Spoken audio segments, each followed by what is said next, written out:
당신의 고향이 사라질 것이라는 예언을 듣는다면 정말로 믿으시겠습니까? 1950년 고해산 현자의 이 예언을 믿은 사람들만이 한국 전쟁의 참화에서 살아남았습니다. 정감록에 기록된 예언의 80%가 이미 실현되었지만 대부분의 한국인들은 자신의 운명을 바꿀 수 있는 이 고대 문서의 경고를 아직도 모르고 있습니다. 김덕주 선생이 벌집 같은 집을 예언했을 때 사람들은 비웃었습니다. 하지만 오늘날 우리는 그 예언 속에 살고 있지 않습니까? 우리 아파트가 바로 그것입니다. 정감록은 단순한 예언서가 아닙니다. 그것은 우리 민족의 생존 가이드입니다. 조선시대의 죽음에 무릅쓰고 보완되었던 이 문서가 바로 지금 2025년을 위해 쓰여졌다며, 그러나 이 경고를 무시한다면 과거처럼 많은 이들이 기회를 놓치고 고통을 겪게 될 수도 있습니다. 정감록은 한삼 선택의 기로에서 나타났습니다. 그리고 지금이 바로 그 순간입니다. 오늘 이 영상을 끝까지 시청하시면 정감록이 예언한 동방의 의로운 왕이 누구인지, 그리고 왜 다음 3년이 기아와 가족의 운명을 결정짓는 중요한 시기인지 알게 될 것입니다. 동방의 의로운 왕이 누구인지 알기 전에 먼저 이 놀라운 예언서의 비밀을 들여다봐야 합니다. 우리 조상들은 왜 목숨을 갈면서까지 이 책을 지켜냈을까요? 조선 말기, 나라가 흔들리던 시기에 이재함과 정감 같은 현인들이 붓을 들었습니다. 그들이 남긴 글이 바로 정감록입니다. 이 책은 그저 미래를 점치는 것이 아니다. 민족의 생존을 위한 지도였습니다. 정감록을 펼치면 가장 먼저 눈에 들어오는 것은 조선 왕조의 몰락에 관한 예언입니다. 왕조가 500년을 넘기지 못하고 무너질 것이라는 경고는 그 당시 사람들에게 충격이었습니다. 하지만 역사는 이 예언을 그대로 따랐습니다. 이 책에는 더 놀라운 내용이 있습니다. 근정세기라 불리는 황금시대가 올 것이라고 말합니다. 혼란과 어둠 뒤에 찾아올 빛의 시간입니다. 이 시기에는 사람들이 다시 자연과 조화를 이루며 살게 된다고 합니다. 그리고 가장 중요한 예언, 바로 총도량이라 불리는 위로운 지도자의 등장입니다. 한국의 마이트레야, 민족을 구원할 메시아에 관한 이야기입니다. 그는 혼란의 시기에 나타나 백성들을 새로운 시대로 인도할 것이라고 합니다. 이런 내용 때문에 조선 정부는 정감록을 엄격히 금지했습니다. 이 책을 소유하거나 읽는 것만으로도 처벌받았습니다. 왜일까요? 권력자들은 백성들이 희망을 품게 되는 것을 두려워했기 때문입니다. 현 체제가 무너지고 새로운 시대가 온다는 메시지는 그들에게 위협이었습니다. 수백 년이 지난 지금, 정감록은 단순한 옛 문서가 아닙니다. 많은 한국인들은 이 예언서가 우리 민족의 순환적 역사를 담고 있다고 믿습니다. 무너짐과 다시 일어섬, 이 패턴이 지금 21세기에도 적용된다는 것입니다. 우리가 지금 겪고 있는 사회적 변화와 혼란이 정감록에서 말하는 새 시대의 전조일까요? 많은 영적 지도자들은 이미 그렇다고 말합니다. 정감록의 말씀이 얼마나 강력한지 진정으로 이해하려면 이 고대 예언서의 내용을 마치 직접 읽은 것처럼 미래를 내다본 한국의 현인들의 이야기를 들어봐야 합니다. 정감록의 예언이 종이 위에만 머물렀다면 그저 흥미로운 이야기에 불과했을 것입니다. 하지만 이 예언은 실제 우리 민족의 삶과 죽음을 갈랐습니다. 고해산 현자의 이야기가 바로 그 증거입니다.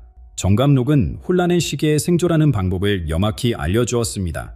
난세를 만나면 남쪽으로 가라는 구절이 있습니다. 그리고 낙동강 이남에 머물러야 화를 피할 수 있다고 했습니다. 이 말이 얼마나 중요한지 고해산 현자는 알고 있었습니다.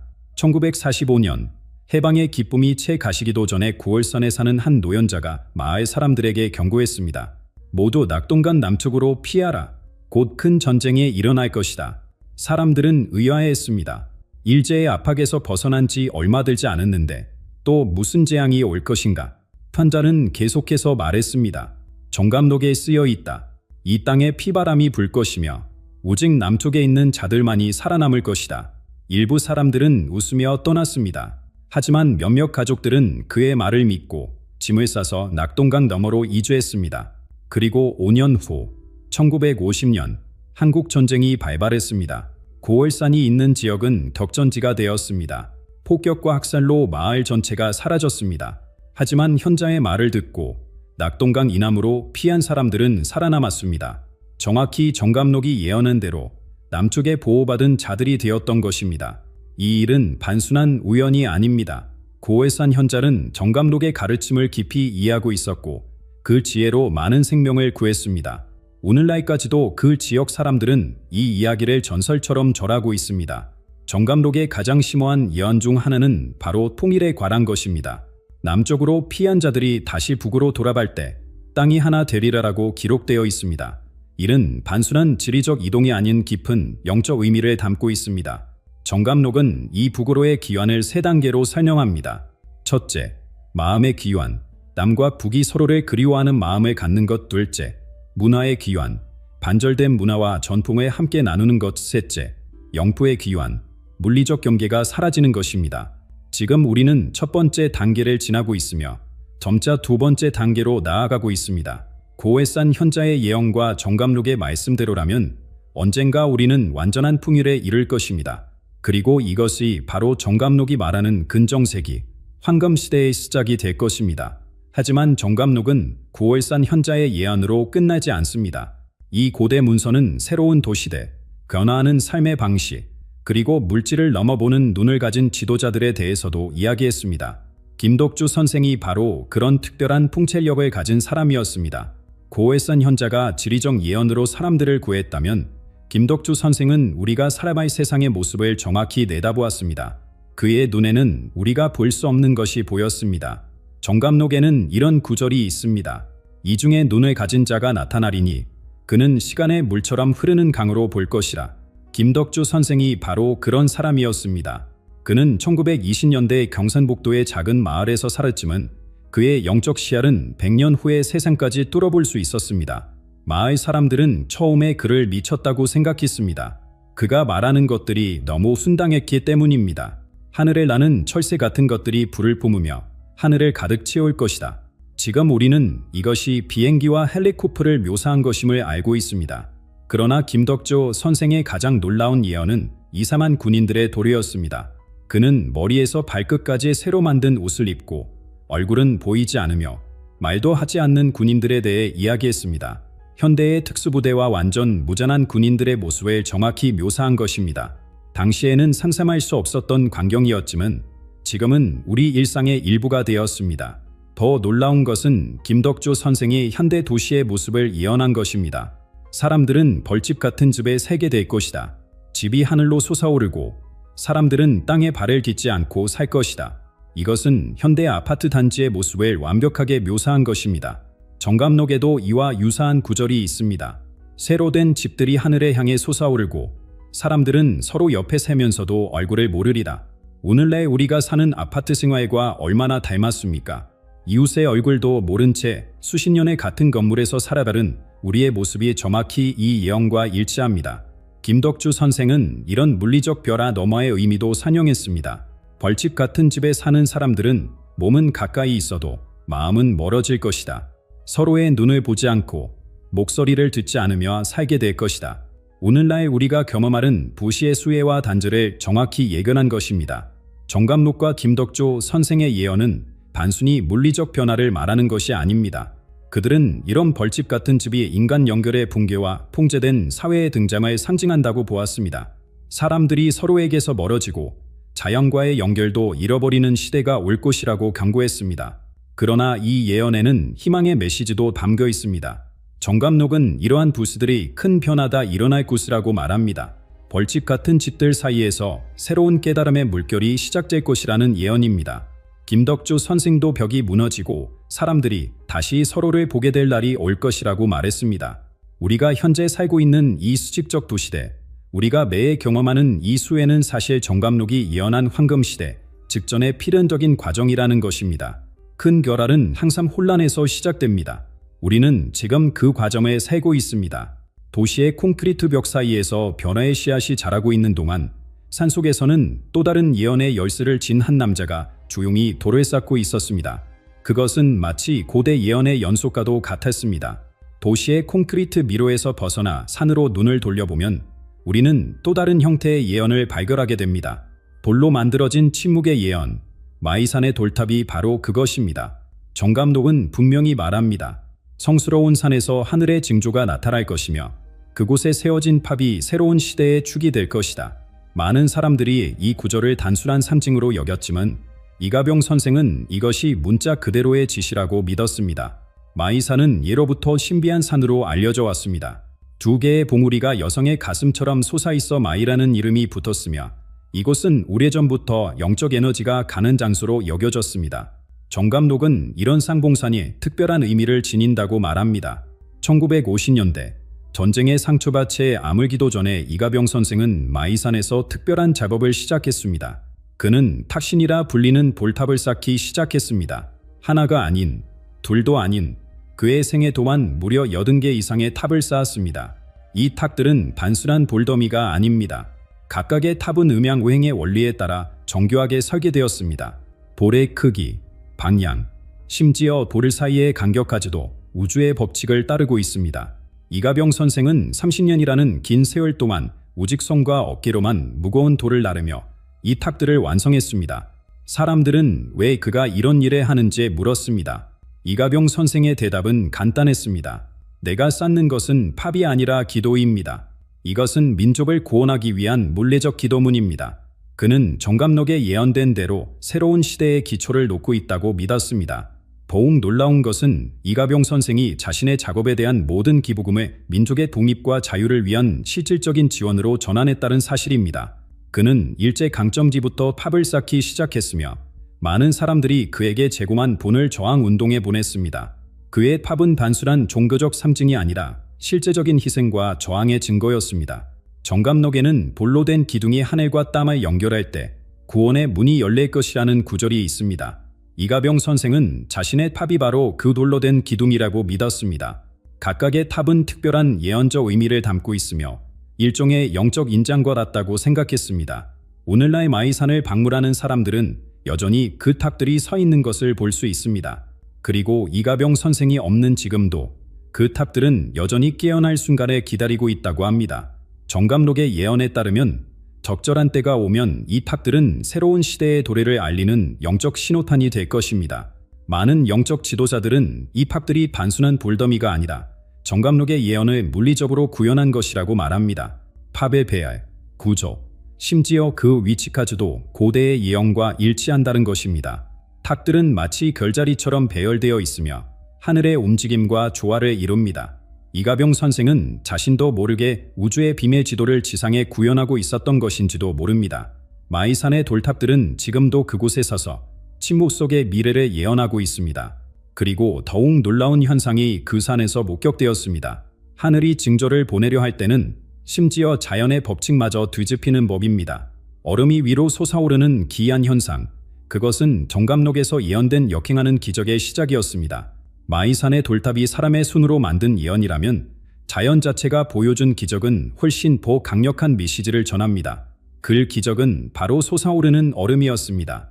마이산에서 일어난 이 놀라운 현상은 많은 수혜자들과 방문객들이 목격했습니다. 이가병 선생이 기도와 명상을 하는 동안 동굴 안에서는 기이한 일이 일어났습니다. 일반적으로 얼음은 위에서 아래로 자라는 고드름 형태를 띱니다. 그러나 마이산의 특정 동굴에서는 얼음이 마치 거꾸로 자라는데 지면에서 위로 솟아올랐습니다. 물리학적으로 불가능한 이 현상은 중력을 거스르는 듯했습니다. 얼음 기둥들이 마치 식물이 자라듯 바닥에서부터 천장을 향해 자라나는 모습은 목격한 사람들에게 깊은 경외감을 불러일으켰습니다. 이 현상을 처음 본 사람들은 자신의 눈을 의심했습니다. 하지만 이가병 선생은 이미 정감록을 통해 이 현상을 알고 있었습니다. 정감록에는 하늘과 땅이 뒤집히는 징조가 나타날 것이며 그것은 대전환 직전에 일어날 것이라는 구절이 있기 때문입니다. 더욱 놀라운 것은 정감록의 또 다른 구절입니다. 얼음이 위로 솟아오를 때 시간은 접힐 것이다. 이 난해한 표현은 많은 학자들을 혼란스럽게 했지만 마이산의 현상을 본 이들에게는 그 의미가 분명했습니다. 이는 시간의 흐름과 자연의 법칙이 변화하는 시대가 온다는 예언이었습니다. 과학자들은 이 현상을 설명하기 위해 여러 이론을 제시했습니다. 일부는 동굴 내부의 독특한 기압 조건이나 지하수의 특별한 미네랄 성분 때문이라고 주장했습니다. 또 다른 이들은 동굴 내 미세한 공기 흐름이 수분에 끌어올려 특정 조건 하에서 얼음 결점을 형성할 수 있다고 설명했습니다. 하지만 영적 지도자들과 정감록 연구자들에게 이 현상은 과학적 호기심 이상의 의미를 가집니다. 그들은 이것이 시대의 전환, 우주적 질서의 재정립을 알리는 명확한 신호라고 믿습니다. 마치 자연이 스스로 말하는 것 같았습니다. 지금까지 알던 세상의 법칙이 바뀌고 있다고. 한 노숙은 이렇게 말했습니다. 얼음이 거꾸로 자라는 것은 우리의 의식이 거꾸로 뒤집혀야 함을 의미합니다. 우리가 지금까지 옳다고 믿어온 모든 것을 다시 살펴봐야 할 때가 왔습니다. 이 현상은 마이산에만 국한된 것이 아닙니다. 최근 몇 년 동안 한국 전역의 여러 산과 성지에서 비슷한 현상들이 보고되고 있습니다. 비가 올 때 위로 솟구치는 물줄기, 불이 중력을 거스르는 듯한 위치에 놓이는 현상, 심지어 나무가 자라는 방향이 갑자기 바뀌는 사례도 있습니다. 이런 현상들은 우리에게 무엇을 말하고 있을까요? 정감록은 이것이 단순한 기이한 현상이 아니라 깊은 영적 메시지를 담고 있다고 말합니다. 그것은 우리가 주의를 기울여야 한다는 신호입니다. 자연이 말하고 있으니 우리는 귀를 기울여야 합니다. 징조는 눈에 보이지만 그 의미는 마음으로 읽어야 한다라고 정감록은 말합니다. 솟아오르는 얼음은 단순한 자연 현상이 아니라 우리 모두에게 전하는 메시지입니다. 세상이 변하고 있고 우리도 그 변화에 대비해야 한다는 것입니다. 영적 지도자들은 이 현상을 보고 다음과 같이 조언합니다. 눈을 크게 뜨고 주변을 살피세요. 징조는 보처에 있습니다. 정감록이 예언한 대로 하늘과 땅, 물과 불, 모든 원소가 자신의 본성을 바꾸기 시작했습니다. 이것은 새로운 시대의 서막입니다. 이 모든 징조들이 하나씩 실현되고 있다면 앞으로 우리는 무엇을 더 기대해야 할까요? 정감록이 예언한 마지막 대선한 그 황금 시대는 언제 오는 것일까요? 이 모든 징조들이 하나씩 실현되고 있다면 정감록이 말하는 대전환은 언제 일어날까요? 놀랍게도 그 시기는 바로 지금입니다. 2025년은 정감록의 예언 연대표에서 중요한 전환점으로 지목되어 왔습니다. 정감록은 우리 민족의 역사를 인연의 주기로 산영합니다. 1905년 국관 상실, 1945년 해방, 1950년 전쟁, 그리고 이제 2025년. 이 모든 날짜는 정감록이 언급한 벼라의 주기와 정확히 일치합니다. 40년 간격의 이 주기는 우연이 아니라 우주의 법칙을 따르는 것이라고 정감록은 말합니다. 120년의 암흑기가 끝나면 빛의 시대가 온다라는 정감록의 예언을 생각해 보세요. 1905년 국권 상실에서부터 정확히 120년이 지난 해가 바로 2025년입니다. 우리는 지금 그 예언된 전환점에 서 있는 것입니다. 정감록은 이 시기에 동방의 의로운 왕이 등장할 것이라고 말합니다. 이 지도자는 단순한 정치적 인물이 아니라 영적, 도덕적 권위를 갖춘 인물이 될 것입니다. 청도령이라 불리는 이 인물은 혼란의 시대의 민족을 이끌 것이라고 합니다. 많은 학자들은 청도령이 실제 인물일 수도 있지만 집단적 의식의 변화를 상징할 수도 있다고 말합니다. 우리 모두가 내면의 청도령을 깨우는 시기가 올 수 있다는 것입니다. 그것은 강력한 리더십과 도덕적 나침반의 기원을 의미합니다. 정감록의 또 다른 중요한 예언은 한국의 세계적 역할을 관한 것입니다. 한국은 세계의 다리가 될 것이라고 정감록은 말합니다. 동양과 서양, 전통과 현대, 물질과 영성 사이의 다리 역할을 한국이 담당한다는 것입니다. 이 예언이 점점 현실이 되고 있지 않습니까? 오늘날 한국은 첨단 기술의 선두주자이면서도 깊은 전통 문화를 보존하고 있습니다. K문화가 세계를 사로잡고 한국의 영적 전통이 서양에서도 주목받고 있는 시대입니다. 이것은 정감록이 말한 세계의 다리 역할의 시작일 뿐입니다. 정감록은 2025년을 기점으로 3년간의 큰 전환기가 있을 것이라고 말합니다. 이 기간은 혼란스러울 수 있지만 필요한 정화의 시간이라고 합니다. 오래된 것이 가고 새로운 것이 올 때 그 사이에는 진풍이 있을 것이라는 구절이 있습니다. 우리가 현재 경험하고 있는 사회적, 경제적, 환경적 도전들은 모두 이 전환기의 일부입니다. 정감록은 이런 어려움들이 실제로는 새로운 시대를 위한 준비 과정이라고 말합니다. 마치 겨울이 봄을 위한 준비인 것처럼 말입니다. 더욱 놀라운 것은 정감록의 이 전환기 이후의 세계를 어떻게 묘사하는가입니다. 사람들이 다시 자연과 조화를 이루며 살게 될 것이라 말합니다. 기술은 영성의 도구가 되고 마음과 지식이 하나로 통합될 것이라고 합니다. 이것은 단순한 꿈이나 환상이 아닙니다. 정감록의 수많은 예언들이 이미 실현되었듯이 이 예언도 실현될 것입니다. 그리고 그 변화의 중심에 바로 우리가 있습니다. 정감록의 궁극적 메시지는 두려움이 아니라 희망입니다. 이 고대 예언설은 우리에게 경고하려는 것이 아니라 준비시키려는 것입니다. 주기가 돌아오고 시대가 바뀌는 것은 우주의 자연스러운 리듬입니다. 우리의 역할은 그 변화를 두려워하는 것이 아니라 그것에 받아들이고 그 일부가 되는 것입니다. 지금 이 순간, 당신이 이 영상을 보고 있는 바로 지금, 정감록이 예언한 새로운 시대로의 전환이 이미 시작되었습니다. 9월산 현자의 경고, 김덕조 선생의 도시 예언, 마이산의 돌탑, 솟아오르는 얼음, 이 모든 것들은 우리를 이 순간으로 인도해 왔습니다.